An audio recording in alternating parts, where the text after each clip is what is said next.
Hola, buenas tardes. Bueno, bienvenidos a todos a este espacio. Gracias por conectarse y estar aquí súper puntuales. Hoy en nuestro Pragmatol vamos a hablar acerca de Data Mesh, más allá del lago de datos, una nueva arquitectura para escalar el valor de los datos.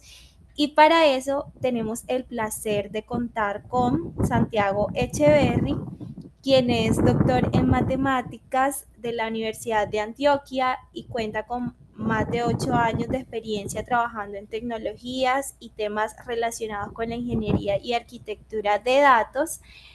Y actualmente es arquitecto de datos en Pragma. Hoy estará compartiéndonos su conocimiento.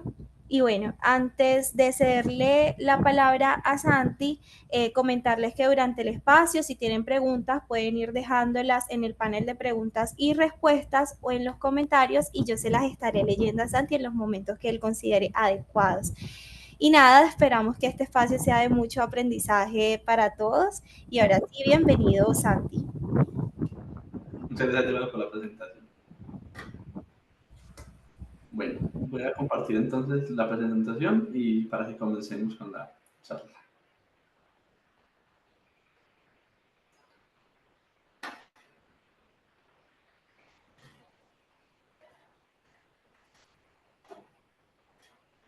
Empecé para el final, qué pena.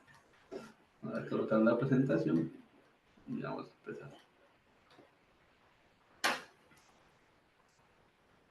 Un segundito, vuelvo a compartir. Ya. Listo.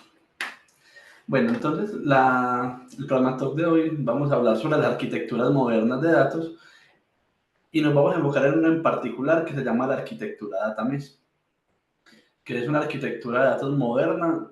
Se empezó a hablar de ella alrededor del 2020 por Chamar Degani en un blog.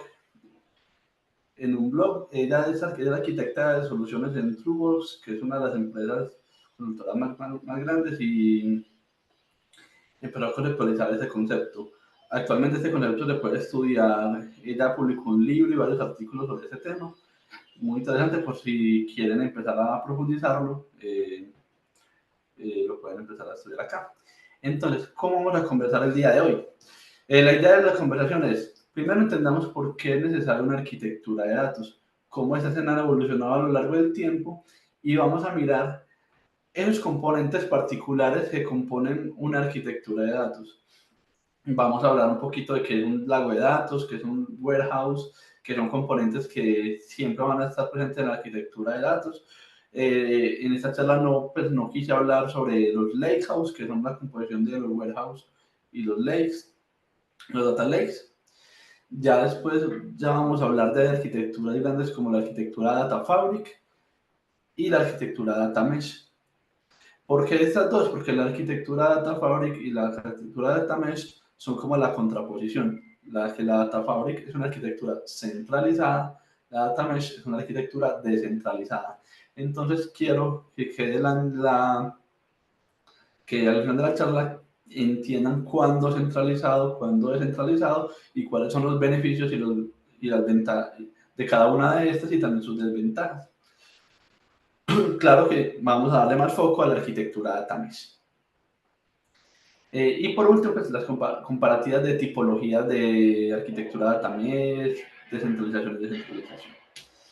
Entonces, ¿por qué una plataforma de datos? Las plataformas de datos nos permiten combinar tres pilares fundamentales: la estrategia de negocio, los datos y la tecnología y los modelos analíticos, la inteligencia artificial, la estadística y todo lo relacionado. Aquí en estas plataformas es donde podemos converger en todas estas soluciones. Aquí hay un pilar muy importante en las organizaciones que es la cultura data-driven. Es decir, cuando una organización es capaz de tomar decisiones basadas en información, pero no solamente información como tengo un reporte, yo le pido a un equipo un reporte y basado en ese reporte tomo una decisión, sino que los datos en sí ya me estén diciendo cuál es la decisión que yo pueda tomar. Eso me da mucha velocidad y mucha ventaja competitiva con respecto a otros competidores que tengan en el mercado. Por eso, una plataforma de datos que logre encontrar, vincular esos tres procesos, siempre va a ser muy importante en el negocio. Entonces, una arquitectura de datos define cómo fluye, se transforma, se asegura y se distribuye la información dentro del ecosistema tecnológico de una organización. Pensemos en una organización, como una organización grande del sector retail, que tiene que vender productos, entonces tiene una cantidad de productos para almacenar y gestionar y abastecerse y vender. Entonces eso implica que esta gran empresa de retail tenga un sistema de inventario, tenga un sistema de compra, tenga un sistema de abastecimiento, también tenga un sistema de contabilidad, pero como quiere ser competidor con sus clientes, tiene sus clientes, eh, quiere entender y conocer sus clientes, entonces tiene un CRM, pero además de eso tiene un marketplace para poder vender en línea y ser competitivo. Entonces tenemos estrategias omnicanales, tenemos fuentes de información diferentes y resulta, a mí me gusta mucho poner este ejemplo y lo hago mucho en las clases que doy en la universidad cuando empiezo a hablar sobre datos, y es que yo tengo una estrategia de marketing y quiero potenciar un,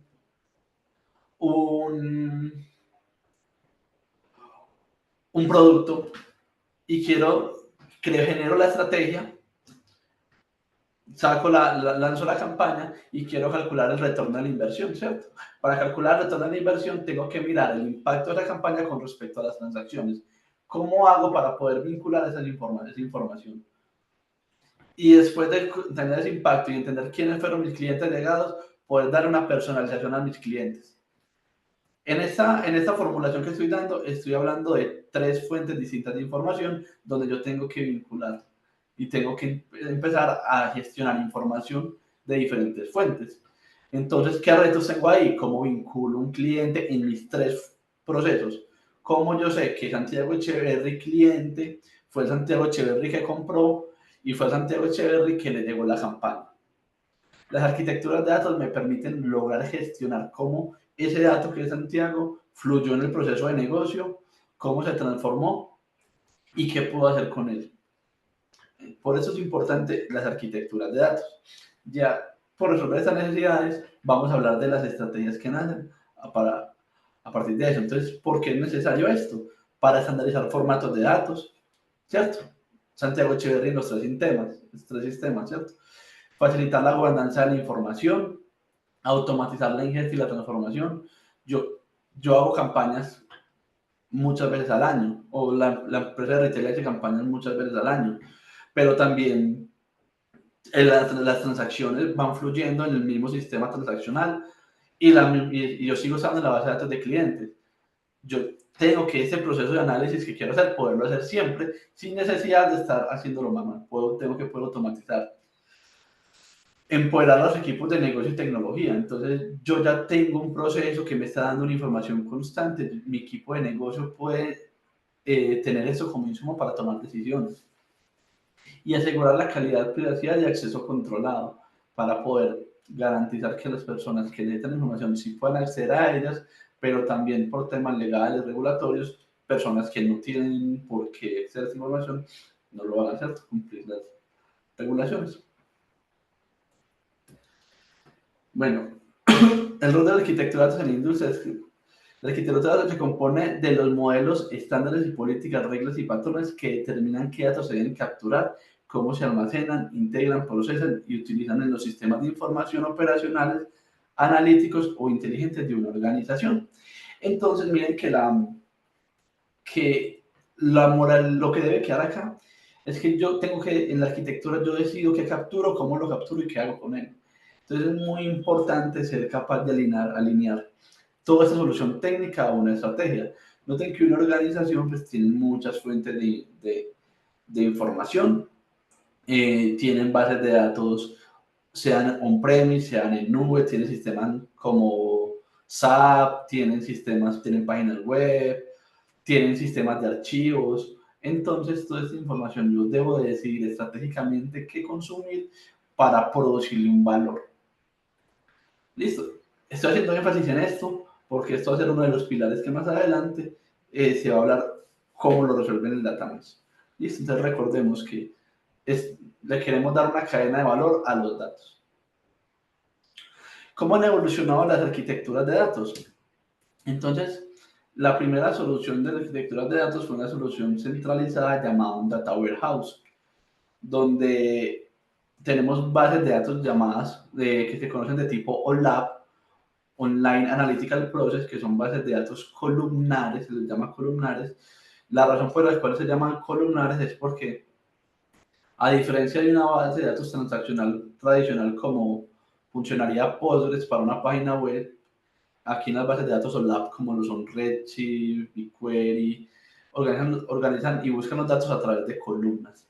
Entonces son bases de datos columnares y son más óptimas para analítica.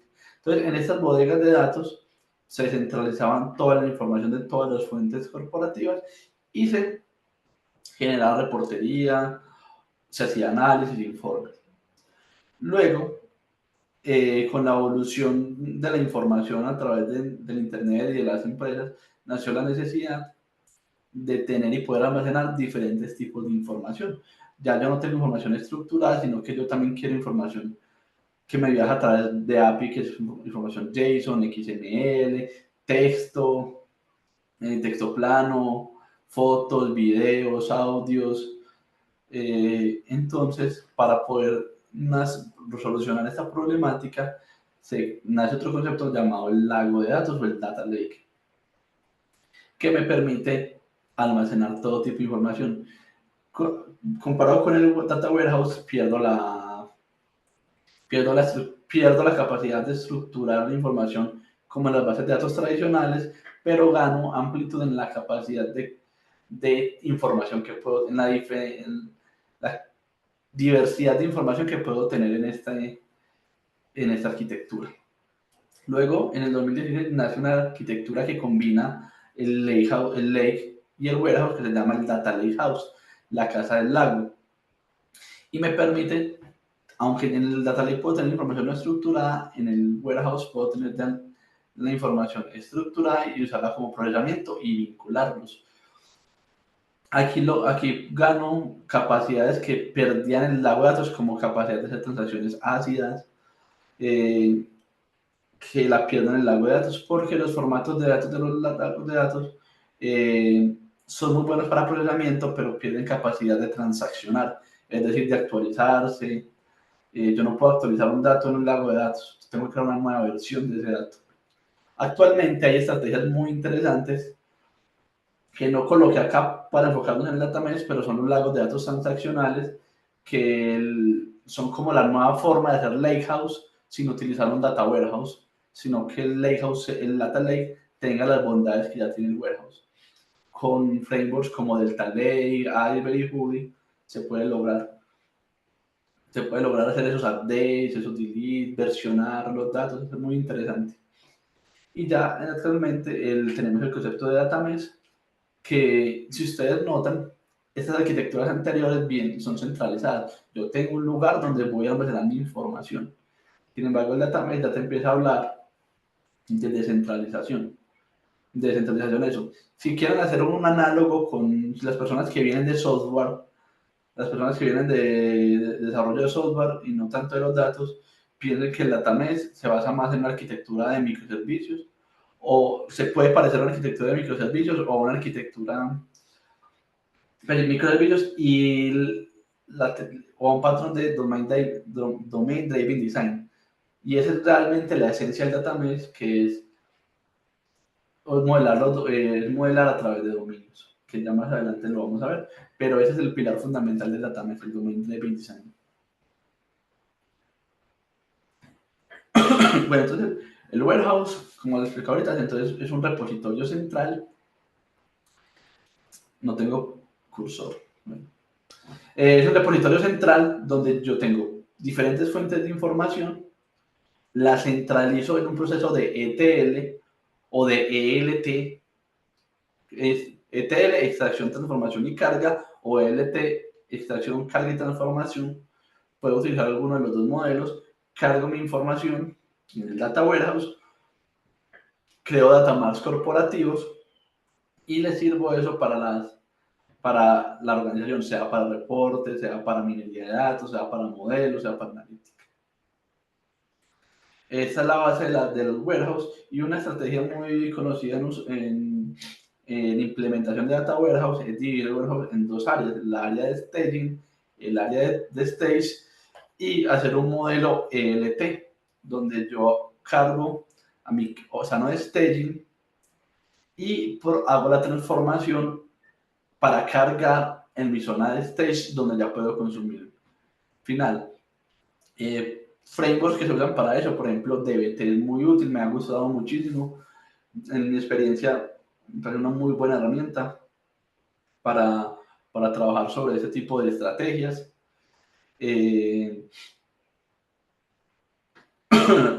Listo, entonces aquí tengo la posibilidad de que tengo motores de bases de datos con mucha capacidad de procesamiento. Normalmente se trabajan con lenguaje SQL, entonces me permite, tengo mucha velocidad de desarrollo, tengo alta velocidad de procesamiento y de desarrollo. ¿Cuál es una desventaja?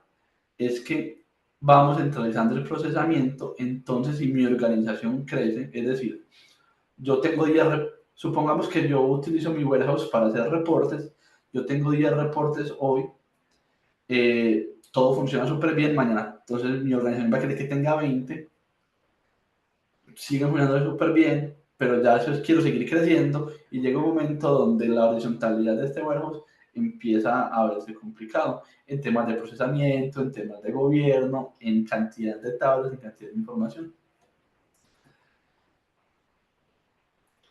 La otra estrategia es la zona Data Lake, es la arquitectura de Data Lake. El Data Lake se basa normalmente en almacenamiento de objetos. Las implementaciones nacen de clústeres de Hadoop, pero ya actualmente se hacen con los proveedores de nube, como en Amazon S3 o en Block Storage. Siempre olvido el nombre de GCP. El Cloud Storage de GCP. Entonces hay herramientas de almacenamiento de objetos, hay soluciones en nube de almacenamiento de objetos que se suelen usar para este tipo de solución. Recuerden, entonces aquí la arquitectura tradicional, o la forma de implementar tradicionalmente los data lake se llama arquitectura medallón. Se suele llamar así, que se basa en 3 zonas: una zona bronce, plata y oro. La zona bronce es la zona de datos crudos, es donde llega toda la información que yo quiero analizar o tengo algún objetivo con ella. Llega tal cual se tiene en el origen. Luego hago una limpieza, una pequeña transformación de esta información, y por último me saco mi valor. Creo modelos de datos, creo reportes, lo que necesite con esto. Creo sábanas para hacer analítica, business intelligence. Esa es la arquitectura tradicional del lago de datos. ¿Listo? Entonces, ¿qué es un data fabric? Entonces, aquí la palabra clave que se les debe quedar, o que deben tener de aquí en adelante, es centralización. Esa es la palabra que nos va a determinar, o la palabra clave del data fabric: centralización de la información. ¿Listo? Entonces, ¿qué es un data fabric? Un data fabric es una arquitectura de datos que integra y conecta todos los procesos y fuentes de datos. Por eso el nombre, porque es hilos, yo conecto toda mi información como a través de hilos, y por eso recibe ese nombre. No importa el formato, el volumen, la velocidad, permitiendo que cualquier dato esté disponible para quien lo necesite, dentro o fuera de la empresa, sin necesidad de moverlo o copiarlo constantemente. Entonces, eso es una plataforma centralizada. ¿Qué implica eso? ¿Qué implica que sea centralizada? No es solamente que yo esté almacenando la información en un solo lugar, también implica que es un solo equipo, el equipo de datos tradicionalmente, quien se encarga de explotar esa información. Entonces, pensemos en un contexto organizacional. Tenemos una organización. La organización tiene equipos de productos, o sea, equipos que están enfocados a hacer desarrollos de productos. Por ejemplo, sacar nuevas funcionalidades en la aplicación móvil, sacar nuevas funcionalidades en mi marketplace, integrar con nuevos productos y proveedores, integrar un equipo que se encarga de integrarse con los pasarelas de pago para poder permitir los pagos, un equipo que saca estrategias de mercadeo y desarrollo de nuevos productos para ofrecer. Tenemos una cantidad, pero en esta mención no estamos normalmente o tradicionalmente en las organizaciones, no se está contando que dentro de estos equipos es el equipo de datos, sino que el equipo de datos se ve como un equipo central donde estos equipos hacen solicitudes de información, sean reportes, sean análisis, sean modelos. Es este equipo quien recibe la solicitud, la trabaja y la entrega. Entonces noten que aquí en esta arquitectura de Data Fabric, el equipo de datos no hace parte del equipo de negocio, sino que está un poco aislado y solo responde como a la solicitud.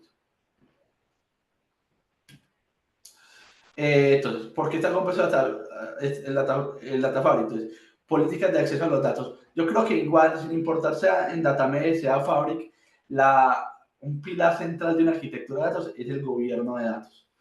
El gobierno de datos es quien orquesta para que cualquier arquitectura de datos sea escalable y se pueda potenciar la mayor capacidad de las plataformas. Y recuerden que el gobierno no es solamente las políticas de acceso, sino que es todo un montón de dimensiones y todo lo que involucra hablar sobre la información. Entonces, la política de acceso a los datos, los catálogos de metadatos, gestión de datos maestros, virtualización de datos, procesamiento de datos en tiempo real, APIs, servicios y productos de datos. Hagamos énfasis en esto. Entonces, políticas de acceso a los datos es quién y cómo puede acceder a mi información. Los catálogos de metadatos. Recuerden que los datos, empecemos a tener una visión de que un dato es una tabla. Datos son tablas. Y esas tablas tienen información, mucho tipo de información, porque no es solo la tabla final. Yo esa tabla, para poder tener la tabla final, tuvo que tener todo un proceso. Entonces el catálogo de metadatos es yo cómo gestiono todos esos datos que me hablan sobre esos datos. Entonces, ¿qué tengo en un catálogo de metadatos? ¿Cuáles son los tipos de datos? Claro, ¿cierto? ¿Qué son cada uno de los datos que tengo en mi tabla? Pero además de eso, cada cuánto se actualiza, quién es el responsable, qué pasa si se cae, qué pasa si se cae, cuáles son las reglas de calidad que deberían que se deberían cumplir en esta tabla. Y ellos llaman, según el DAMA, metadatos operacionales, técnicos y de negocio. La gestión de los datos maestros, cuáles son esos datos principales de la organización, ¿cierto? Una vista 360 es un dato maestro. Aquí, por ejemplo, la gestión de datos maestros es un tema muy interesante porque aquí se puede hablar sobre las fuentes oficiales corporativas o las FCOs que centralizan el conocimiento de todo el negocio a través de tablas principales. La gestión de estos datos maestros es muy, muy importante en una organización.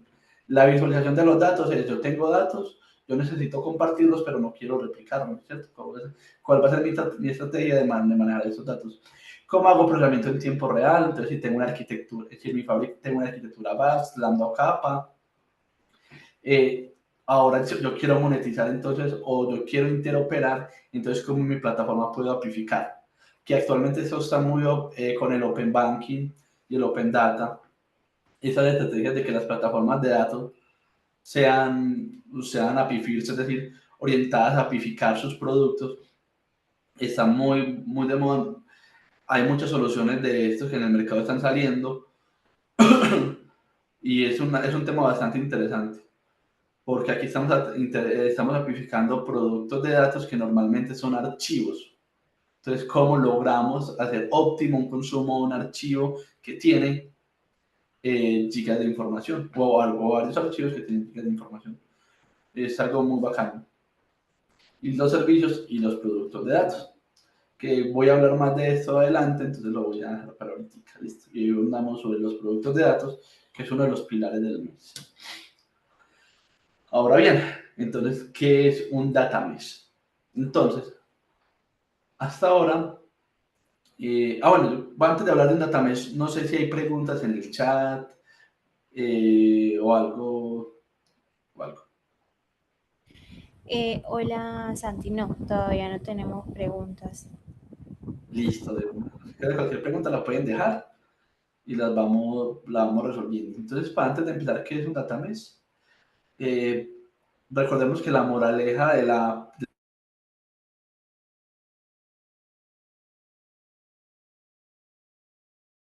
sección de la charla es que es la cena que me responde diferentes solicitudes. El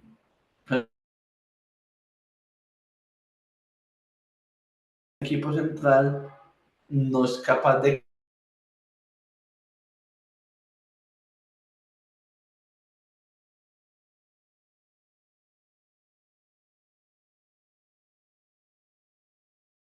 gestionar el negocio, el equipo de datos tiene que es el negocio, entonces va a haber siempre como una especie de desalineación o se empiezan a generar desalineaciones de esto y al generarse estas desalineaciones puede pasar algo que es grave en las plataformas de datos y es que los usuarios no tengan confiabilidad en los productos de datos. Recuerden que una de las cosas más importantes que hay en una solución de datos es que el usuario confíe en la información. Si el usuario no confía en la información, no estamos pudiendo generarle valor. Y como experiencia, ¿cuántas organizaciones no tienen, aunque tienen plataformas de datos y generan analítica, los usuarios prefieren descargar archivos en Excel y manipular la información en Excel porque confían más en su proceso manual que en la automatización de la plataforma? Entonces, esto es algo que hay que evitar crucialmente. Sea una arquitectura Fabric, una arquitectura Mesh, se está empezando con un lago de datos o con un data warehouse. Listo, entonces hablemos de data mesh. Entonces, el data mesh es un paradigma sociotécnico para gestionar, acceder y compartir datos analíticos en entornos complejos y de gran escala. Dentro de organizaciones, eso es propuesto por Chamath Degani y reconoce que el verdadero desafío en el manejo de datos no es solo técnico, como les mencionaba ahorita, sino también organizacional. Datamesh busca descentralizar la responsabilidad de los datos, integrando arquitecturas, modelos operativos y experiencia humana en una estrategia unificada. Miren que a diferencia de enfoques centralizados, esto promueve la autonomía de los equipos, el diseño de datos como productos reutilizables y una gobernanza federada. Guiado por principios fundacionales que permiten escalar el valor de los datos. Entonces, aquí algo importante es que estamos vinculando como una capa negocio, pero también arquitectura y equipos técnicos. Todo eso tiene que ser pilar para poder formar una arquitectura data mesh. Entonces, ¿cuáles son esos principios cuáles son los principios fundamentales sobre los cuales se crea una arquitectura data mesh? Entonces, el primer principio es dominio como dueño del dato. Datos como producto, autoservicio de información y gobierno de datos federados. Estos son los cuatro pilares sobre los cuales se deben construir las arquitecturas data mesh. Vamos a profundizar sobre ello. Entonces, hablemos de dominio como dueño del dato. Entonces, les mencionaba al principio de la charla que la arquitectura data mesh se basa en el Domain Driven Design. Es decir, que yo tengo que empezar a capturar mis dominios de negocio también como dominios de información. Y empezar a involucrar que este dueño, o a los dueños o a este dominio de negocio como dueños de la información. ¿Y qué significa ser dueño de la información? Que tiene la responsabilidad sobre que no... Lo voy a explicar con un ejemplo que me parece... Por ejemplo, yo tengo un dominio de crédito. Yo estoy en una entidad financiera y tengo un área de crédito que se encarga de estudiar todo lo relacionado con los créditos, tanto cómo los pongo como los riesgos que me genera poner créditos y todo lo involucrado con esto. Ese es uno de mis dominios. En enfoques tradicionales de arquitecturas de organizaciones, en el enfoque tradicional, este dominio se encargaría de sacamos una nueva tarjeta de crédito, tipos de créditos, tipos de tasas de interés, determinadas tasas de interés, sacar productos y todo lo relacionado con un crédito. Sin embargo, entonces son productores de información. Ellos tienen un equipo de crédito, tienen un core de crédito que va a estar transaccionando toda la información de los créditos. Sin embargo, en el enfoque tradicional tipo Fabric, si necesitaran algún reporte o algún insumo para poder generar o tener el estado de los créditos, tendrían que solicitarle analítica, o sea, un tema aislado para poder gestionar su reporte y poder tomar decisiones con respecto a la información del crédito.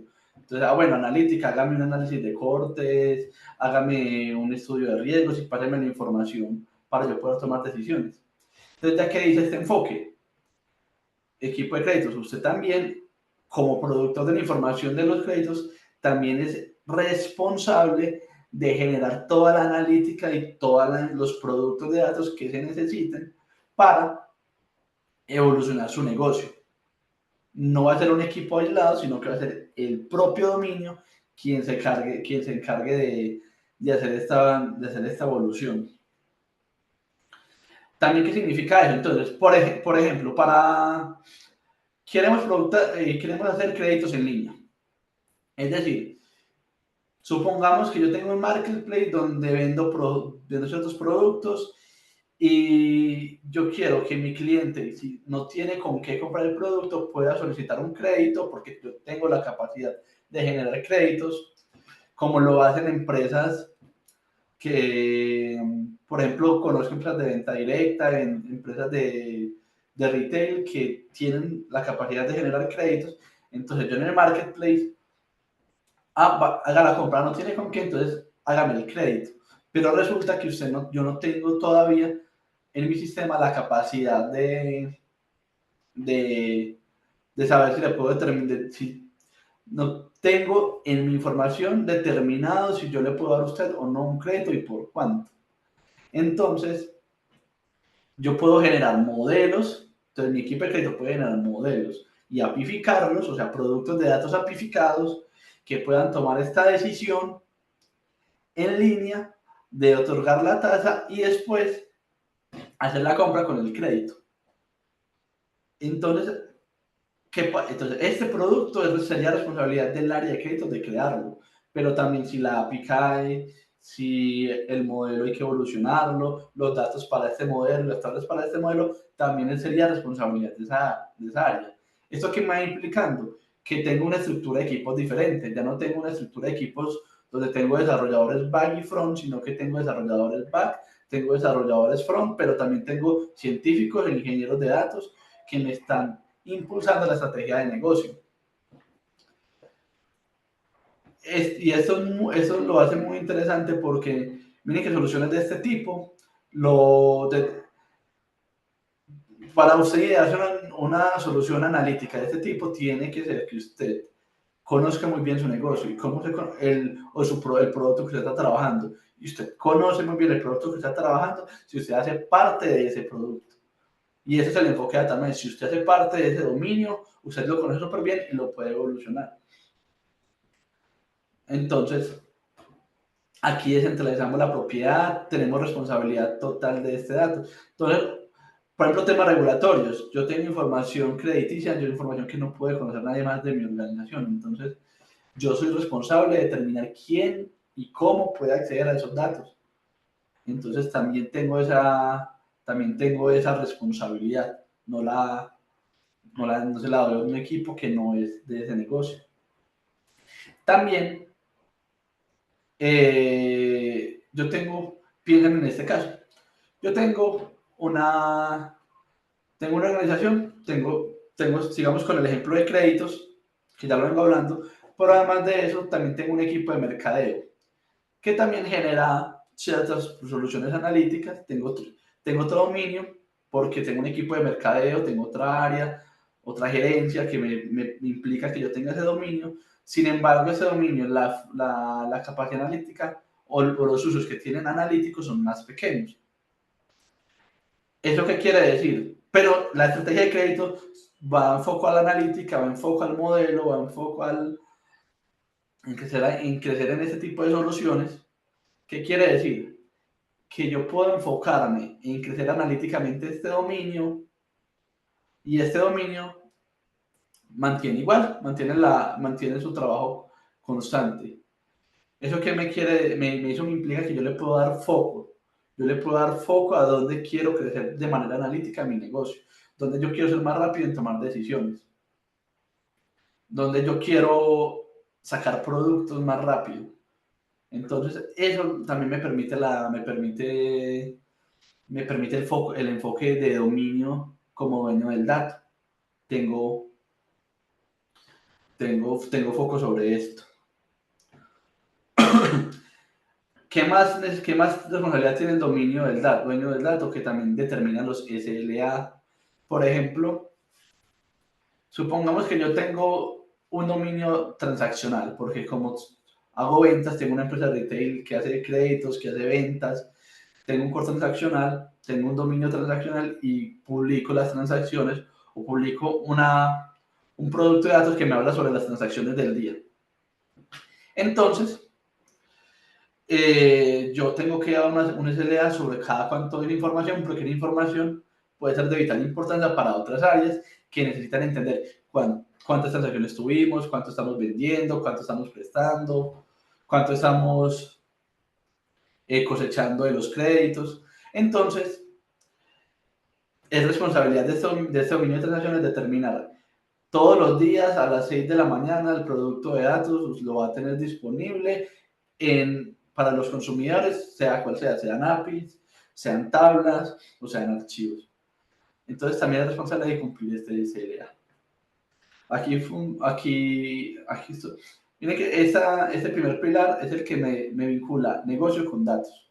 Me vincula el negocio con datos y me está diciendo, negocios, los datos hacen parte también de sus productos. Ahora, datos como producto. Los datos como producto, la visión que tiene el database para tener datos como productos como un pilar, es que el dato como producto se vea como la cadena de valor que tiene cualquier otro producto tecnológico que se quiera crear. Así como yo quiero crear un producto tecnológico que puede ser una funcionalidad en la aplicación móvil, o una nueva sección de la página web, o algo que tenga que ver con un producto de negocio que yo quiera sacar, ¿cierto? También yo le tengo que dar la cadena de valor a este producto. Entonces, cuando le doy esta visión a los datos como producto, miren que me permite decir, los productos los tengo que diseñar, les tengo que dar una mantenibilidad. También los tengo que hacer pensando en una experiencia. Los tengo que hacer pensando en una experiencia de usuario. Sea un usuario que lo utilice al final o sea un usuario interno. Por ejemplo, el primer ejemplo que di de los créditos me gusta mucho porque es como pensado en el usuario. Yo tengo que pensar en cómo dar créditos o cómo determinar si a la persona le puedo dar un crédito y cuánto es su cupo. Para eso yo tengo que generar un modelo que me permita calcular esto.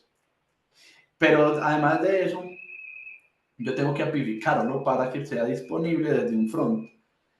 Entonces, yo empiezo bueno, es que mi modelo no es solamente mi modelo analítico que me permite solucionar este problema, sino es cómo yo extraigo la información para entrenar el modelo, cómo yo ejecuto el entrenamiento y le hago el seguimiento a la aplicación del modelo porque me está está vinculado directamente con la venta de un producto, también cómo este va siendo apificado y cómo lo mantengo día tras día para que esta funcionalidad no se caiga. Entonces también yo aquí tengo tablas para generar este producto. Yo tengo una tabla que tengo mis clientes. Yo tengo la tabla del cliente y es una tabla pilar de este producto. Pero también yo puedo utilizar esa tabla del cliente para otros productos que pueda crear, otros, otros productos. Entonces no solamente son mantenibles, sino reutilizables. Entonces yo puedo tener productos de productos. Cuando uno le da esta visión, uno normalmente lo que debe hacer es tener productos base y sobre productos base generar productos ya funcionales, pensados a funcionar o a una solución funcional. También cuando se le da esa estrategia a la visión del producto, lo puedes entender cómo es lo puedes asociar a OKRs, lo puedes asociar a una monetización y puedes determinar cómo este producto analítico está impactando en alguna iniciativa de negocio. Eh, Entonces, me parece fundamental, me parece muy interesante, muy bacano. En mi experiencia, pues estas definiciones de datos me parecen que le dan mucho sentido y mucho propósito a la analítica. Me parece que le da el foco al para qué debemos hacer analítica. Que realmente hacemos analítica es para impactar al negocio en alguna métrica, impulsar estrategias y tomar decisiones. Bueno, ahora autoservicio de información, esto es clave en Datamesh. Miren que hablamos de arquitecturas distribuidas, ahorita vamos a ver topologías y se aterriza un poquitico lo de los dominios, pero miren que tenemos muchos dominios.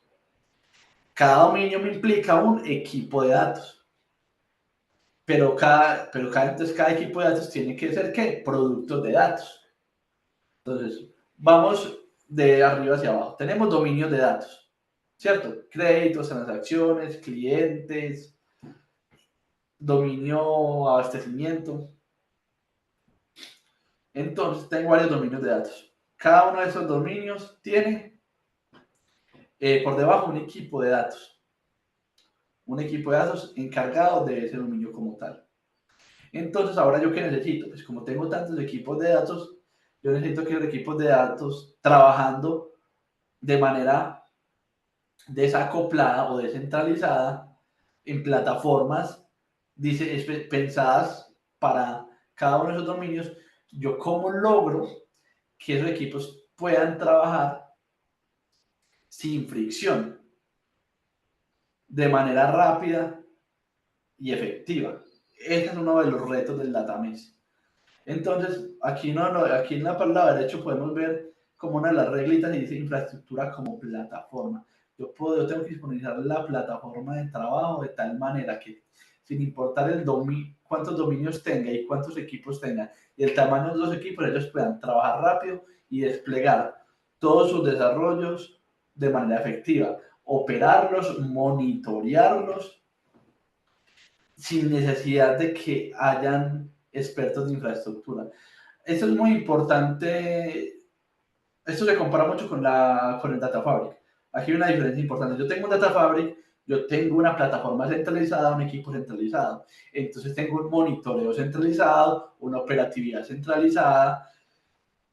Entonces yo puedo tener un especialista en infraestructura, un especialista de observabilidad, de ingeniería de datos así en el mismo equipo, porque es solo una plataforma.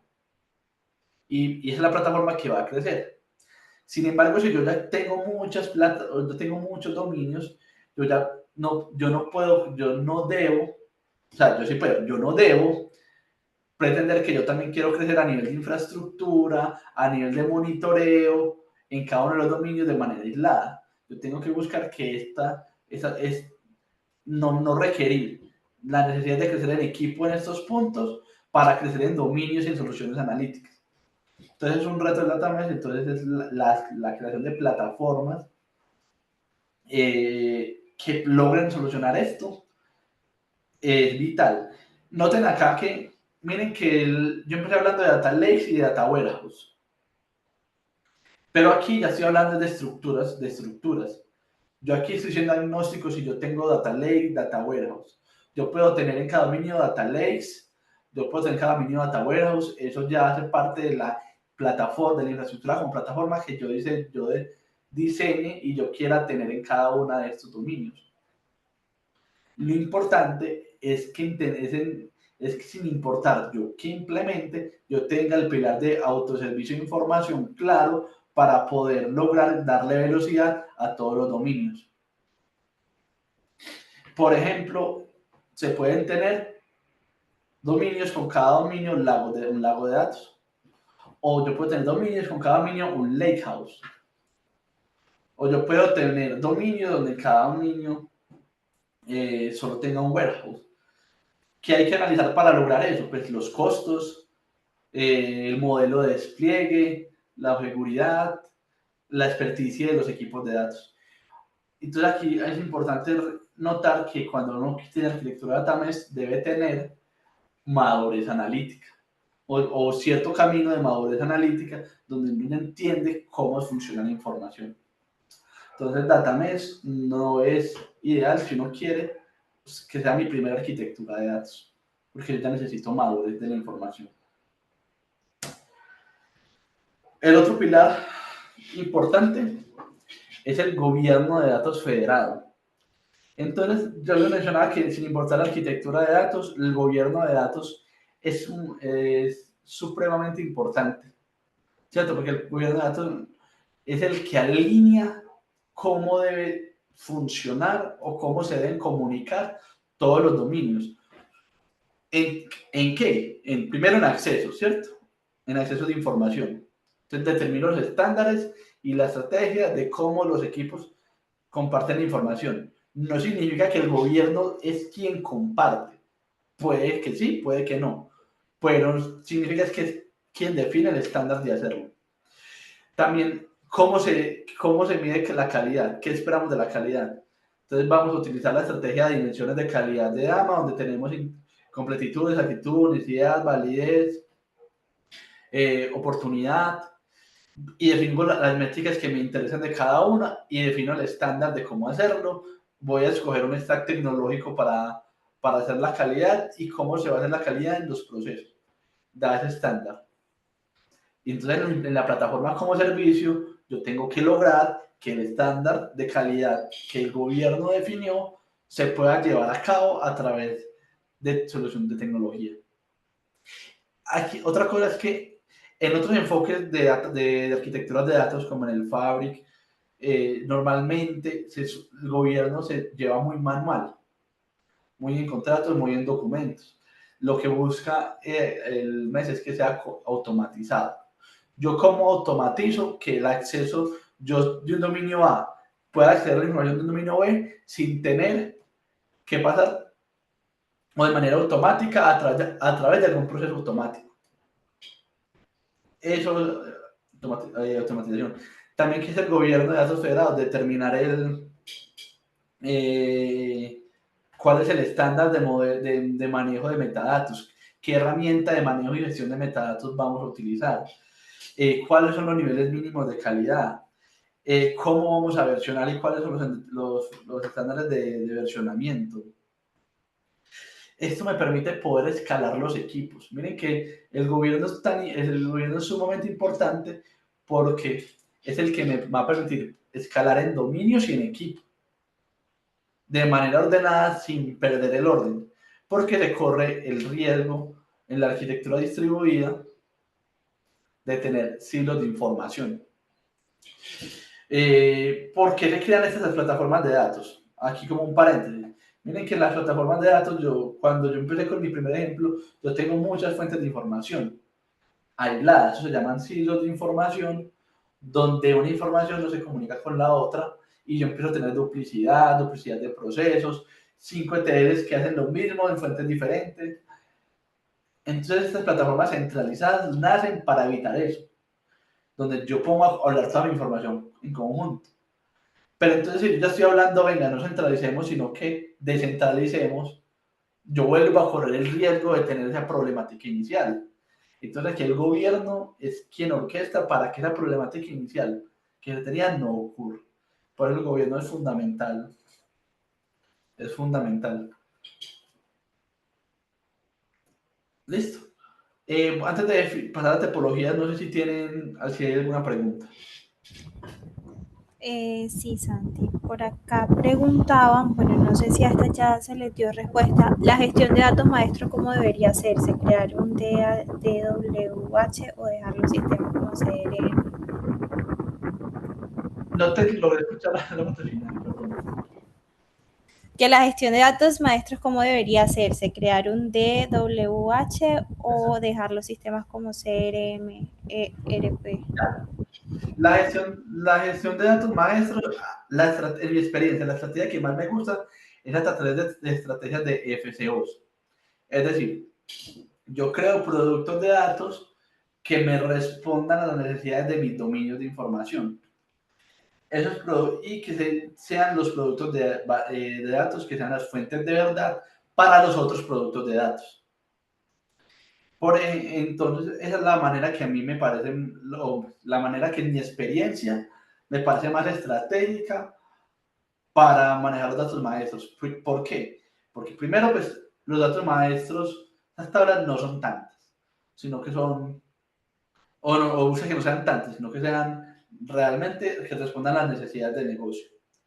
Entonces, mi base de mis productos se va a concentrar no en tanta información, no en tantos ETLs, entonces me permite la mantenibilidad y la escalabilidad. Eso con respecto a datos maestros de productos analíticos, ¿cierto? Porque ya hay datos maestros que son los que están en las fuentes de información, que son estas mismas, tienen esta misma función dentro de las fuentes de datos, solo que no se les puede dar un tratamiento diferente al que tengan las fuentes de información. Entonces, ya en arquitecturas de datos, lo que se busca es que estos datos maestros se integren a estas fuentes de verdad, FCOs. Entonces, esa es mi experiencia, es la forma en que más me parece que favorece la mantenibilidad y la escalabilidad de otros productos de datos.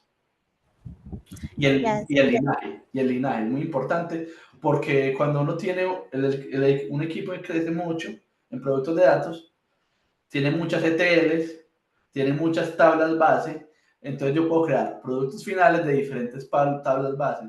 Entonces se me dificulta hacerle el linaje a un producto de datos. Cuando se me dificulta ese linaje y tengo muchas fuentes de información que me construyen muchos productos de datos, pues tengo muchas fuentes de información o muchas tablas que tengo que mantener y que tengo que medir. Entonces lo que yo debo buscar es evitar crecer en temas que tenga que mantener. Entonces por eso me parece muy bien la estrategia de FCOs y FCRs para temas regulatorios. Bueno, las topologías son cómo se ven estas. ¿Hola? Santi, por acá hay otra pregunta. Sí. Dice, ¿cómo podemos integrar un equipo de data, ejemplo, data modelers, para que ayuden a modelar las bases de datos relacionales con sistemas OLTP? ¿Cómo podemos vincular los equipos de datos para que ayuden a modelar los sistemas OLTP? Esa es la Sí, pregunta, ¿cierto? Listo. sí. Bueno, cuando uno modela una base de datos OLTP, o sea, una base de datos que se busca para el tema, que es para una aplicación, para una aplicación, sea una aplicación web, sea un CRM, que es para lo que son estas bases de datos. Entonces, el rol del diseño debe nacer principalmente pues, de la arquitectura de la solución, no desde la analítica, porque realmente la necesidad del equipo, la necesidad de cómo se estructura esa base de datos es más de la aplicación. ¿Dónde juega un papel clave el equipo de datos? Entonces, en el gobierno. Entonces, definir quién es el dueño de la información, cómo se soporta, qué información es maestra, qué información es transaccional, cuál de esa información yo la necesito para crear otra información, ya sea analítica, ya sea un producto de datos, ya sea un informe. y determinar si yo puedo tener una estrategia en real time de ingesta para generar información o en batch. Ahí es donde ya empieza a vincularse desde el gobierno para el manejo y gestión de metadatos y definir responsables de información hasta de cómo yo defino procesos de ingesta de la información. Listo. Bueno, ya en topologías, voy a hacer un poquitico más rápido, pero entonces, ¿cómo se definen las arquitecturas de datamesa? Entonces, yo les decía que piensen esto como una arquitectura de microservicios, donde yo tengo varios microservicios que se tienen que comunicar entre sí de alguna manera, ¿cierto? Entonces, esta es una arquitectura, esta es la tradicional, o sea, la que cuando Shama Degani pensó en el datamés y se lo imaginó y dijo, esto sería un datamés ideal, sería esta estrategia de malla completamente federada y el grano fino, donde todos mis dominios son diferentes. Entonces, miren ¿qué implica los dominios? Que la información vive en cada dominio. Si yo soy del dominio A, yo no veo, yo no tengo la información del dominio B. Yo no la tengo.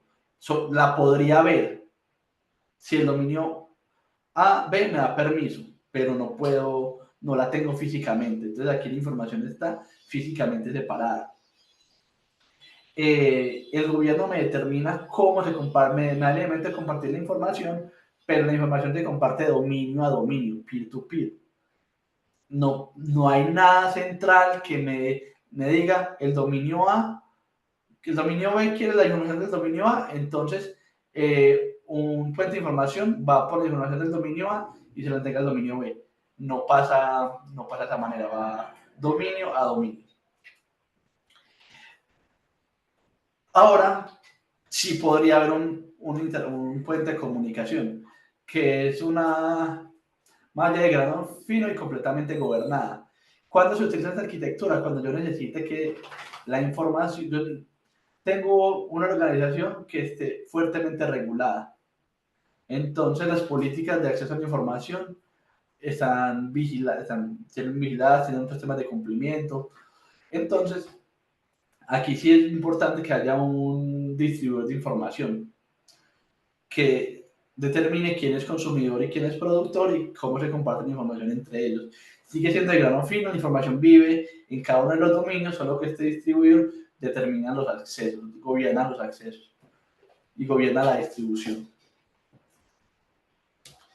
Tenemos una malla federada híbrida que esta es muy común cuando se está transicionando. Yo tengo una plataforma, por ejemplo, tengo un Fabric, pero ya mi analítica me está diciendo, tenés que descentralizar porque estás creciendo mucho, entonces tenés que hacer una transición. Entonces esta arquitectura de malla federada híbrida me permite transicionar.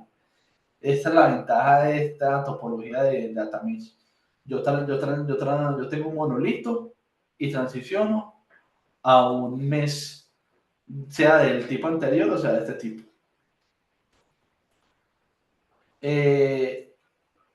Ahora, esta forma de datamés es datamés alineado a la cadena de valor. Entonces piensen que yo tengo organizaciones que se especializan en alguna cadena de valor de producto. Piensen en eso, por ejemplo, organizaciones que tienen cadenas de abastecimiento súper complejas y que los productos tienen que pasar por diferentes partes. Cadenas de abastecimiento, regla de albaranes y movimientos. Posiblemente el producto y el flujo de las unidades de negocio están muy vinculados entre sí. Por ejemplo, en este ejemplo que estoy dando, todo el inventario tiene mucho que ver. Sin embargo, el abastecimiento, la regla de almacenamiento y si es fabricación, entonces el proceso de fabricación, sean dominios y que se comuniquen con la contabilidad, con el dominio de contabilidad, pero también se comuniquen con el dominio, sea de mercadeo, ¿cierto? Aquí tengo cadenas de valor que me determinan como un grupo general de la información. ¿Cuál es la dificultad de este tipo de patrón? Es que no se sabe cuándo empieza, cuándo termina. Es difícil determinar los dominios. Aquí tenemos malla alineada pro de grano grueso. Aquí tenemos un caso no va como relacionado a la cadena de valor, sino que tengo organizaciones muy grandes que normalmente vienen de fusiones, fusiones de organizaciones, están distribuidas en diferentes partes del mundo. Entonces, aunque yo tengo una organización que se basa, no sé, en Brasil, tengo mis unidades en Brasil y tengo dominios en Brasil, pero tengo dominios relacionados también en Colombia, que no comparten nada porque son países diferentes y por lo tanto son completamente diferentes los focos estratégicos, sin embargo, sí tienen cierta relación. Entonces, en este tipo de organizaciones sí se ve una línea de grano grueso. Y lo mismo, pues cuando necesito, estas organizaciones son altamente reguladas y necesito un distribuidor de información en la mitad que me permita la gobernanza de esta información. Yo creo que ya lo último es como entender las ventajas y las desventajas de las topologías de la información, pero yo creo que ya queda claro en el transcurso de la charla y que las, las comparativas entre lo centralizado y lo descentralizado es que un equipo gestiona todo, mientras que en el descentralizado cada dominio tiene un equipo que es capaz de gestionar y de crecer.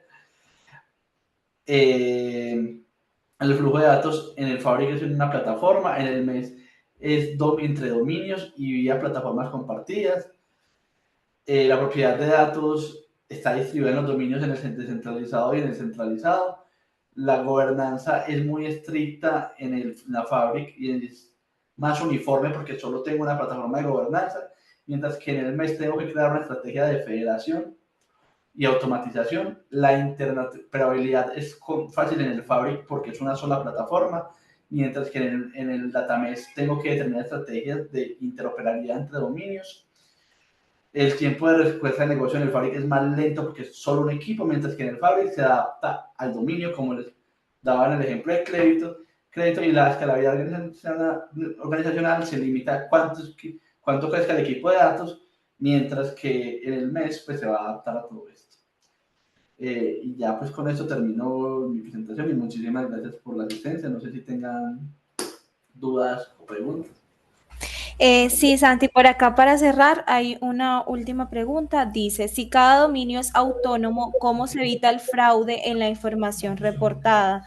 Por ejemplo, que la gente de crédito diga que cumplió la meta de colocación y hay una alteración de la veracidad de la información por el equipo de datos que administra crédito. Esas son unas preguntas súper interesantes. Bueno, recuerden que aquí tenemos responsabilidad, en el dominio de información tenemos la responsabilidad de quién es el dueño de la información y quién tiene que ser responsable de ella. Entonces, el equipo de gobierno va a determinar en general cómo deben ser las métricas de cumplimiento y sea de calidad de datos y de procesos de cada una de las unidades. Entonces, si yo tengo un proceso como el de crédito, que tengo riesgo de fraude, en mi infraestructura con plataforma tengo que tener procesos y mis despliegues que me garantizan que no se vayan a cumplir eso. Entonces, yo voy a generar productos de datos, de información del tema de crédito, ¿cierto? Entonces, les tengo que exigir pruebas unitarias, validación de código estático, para garantizar que la información me vaya bien.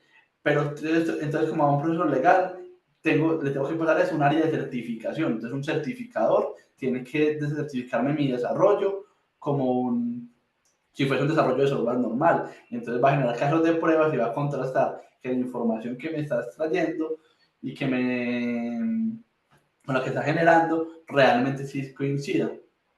Entonces todos esos controles desde el esquema de gobierno se define esa estrategia para que evitar eso. Entonces, y define qué tan pesado va para un dominio dependiendo de la naturaleza del dominio y qué tan flexible puede ser con otro dependiendo de la naturaleza.